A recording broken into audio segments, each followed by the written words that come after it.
ক্ষুদ্র ঋণ ব্যবস্থাই প্রকৃত ব্যাংক, এটি জামানত নয় বিশ্বাসের উপর চলে বলে মন্তব্য করেছেন প্রধান উপদেষ্টা অধ্যাপক ইউনূস। উদ্যোক্তা সহায়ক মাইক্রো ক্রেডিট ব্যাংক স্থাপনের জোর দিয়ে তিনি বলেন, আগামীতে সারা বিশ্বকে এই পদ্ধতিতে আসতে হবে। বান্ডেল থাকলে প্রতি সেনমানিতে টাকা বাঁচবে। বিকাশ সেনমানি বান্ডেল কিনে জিতুন প্রতি লেনদেনে। সকালে রাজধানীর আগারগাঁওয়ে মাইক্রো ক্রেডিট রেগুলেটরি অথরিটি ভবন উদ্বোধন অনুষ্ঠানে এ কথা বলেন তিনি।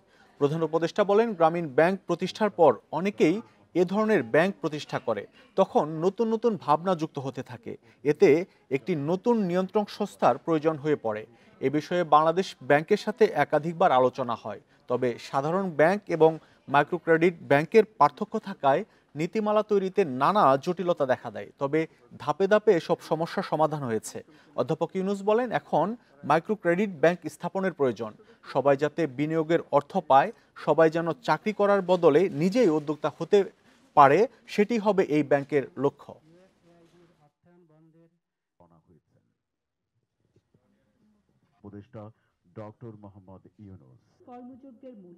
এখন আমরা এমন স্তরে এসেছি, মাইক্রো ক্রেডিটের যেটা পরিসংখ্যান এখানে দেওয়া আছে, আর নতুন চিন্তা করতে হবে। এখানে মাইক্রো ক্রেডিট ব্যাংক স্থাপন, এটা এখন এনজিও,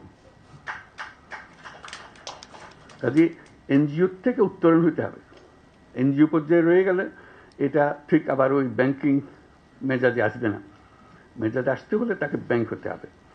এই মাইক্রো ক্রেডিট ব্যাংক নামে একটা আইন করতে হবে, যেটা আইনের কথা আভাসিক নিতে আমরা পাচ্ছি এখানে।